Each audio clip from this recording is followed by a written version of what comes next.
Salut, j'espère que tu vas bien. Aujourd'hui je te retrouve dans une nouvelle vidéo pour t'expliquer mes peurs que je vais affronter quand je vais vivre seule dans un appartement. Ma rentrée est le 16 septembre, nous sommes actuellement le 15 août, donc dans un mois je vais être seule dans un appart, dans une ville, loin de mes parents, loin de mes potes, où je connais pratiquement personne.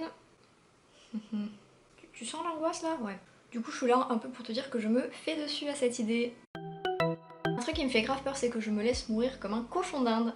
Voilà, que je ne m'alimente plus. Le stress, ou parce que tous les facteurs qui font que de base je ne mange pas. Le truc c'est que ici, chez moi, mes parents sont là pour me pousser, ils sont derrière moi en me disant bah en fait je vais te forcer à manger. Voilà, que là-bas ils ne sauront pas, je pourrais toujours leur dire ouais j'ai mangé alors que j'ai pas mangé, enfin bref. Je vais pas te faire un dessin. Donc j'ai un peu peur de... Ouais, de me laisser mourir en fait, ça peut paraître très bien bizarre mais... J'ai peur de ne plus bien manger et de couper les aliments qui t'apportent énormément, style la viande, le poisson. J'ai pas peur de manger de la junk food ou des trucs dégueulasses déjà préfaits parce que je sais que mon estomac n'accepte pas ce genre de nourriture, donc j'en mange pas de base.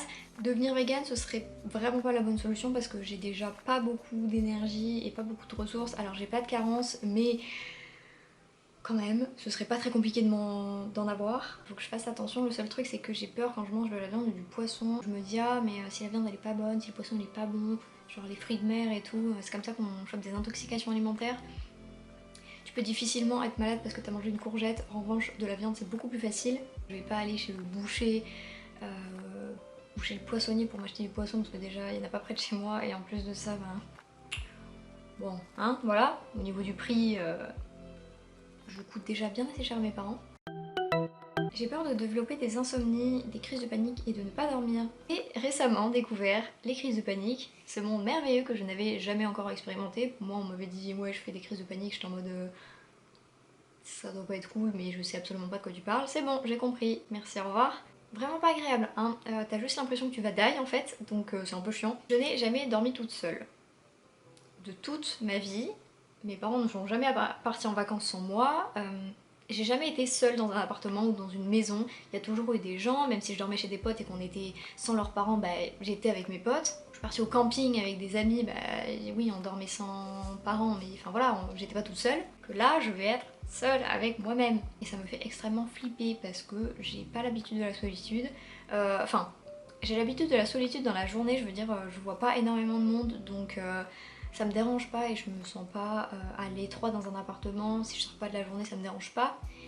En revanche, la nuit, j'ai un peu plus peur de ça. Je sens que ça va partir en crise d'angoisse et en insomnie et que je vais arriver le matin en cours, je vais être éclatée. Si je dors pas, ça va être au niveau de la rentrée scolaire, là où il faut vraiment que je dorme parce que ça va être un rythme intensif que je vais reprendre d'un coup, donc ça va me demander énormément d'énergie. En plus, je me mets à pas dormir, on va être vite dans la merde. Le dernier point d'aujourd'hui ce sera ne pas me motiver. En fait j'ai vraiment peur de me laisser aller et de me laisser dépérir et par exemple de ne pas aller en cours dans les moments où ça va pas. Que je peux pas trop me permettre de ça, je suis dans une école privée, mes parents payaient très cher cette école.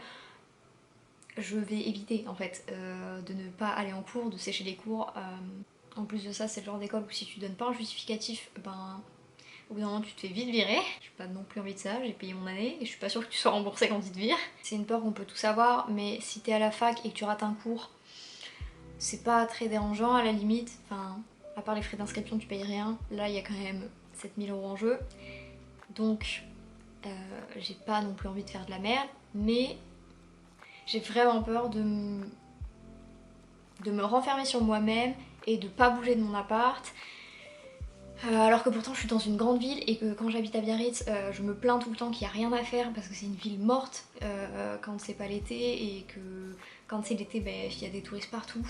Donc je me plains tout le temps en fait de cette ville et du coup là j'ai l'occasion d'avoir une grande ville où il y a tout le temps des trucs à faire. Genre c'est un peu comme Paris, tu peux pas t'ennuyer. Donc si je reste enfermée chez moi, je pense que je m'en voudrais quand même pas mal. N'hésite pas si tu as peur aussi de vivre en appart seul ou à plusieurs, ou voilà, si en septembre pour toi la rentrée va être un nouveau tournant et une page assez décisive, un tournant décisif et une nouvelle page, je sais pas, bref, tu fais dans le sens que tu veux. N'hésite pas à me dire tout ça dans les commentaires et j'espère que cette vidéo t'aura plu. Je te dis à la prochaine dans une nouvelle vidéo. Bye!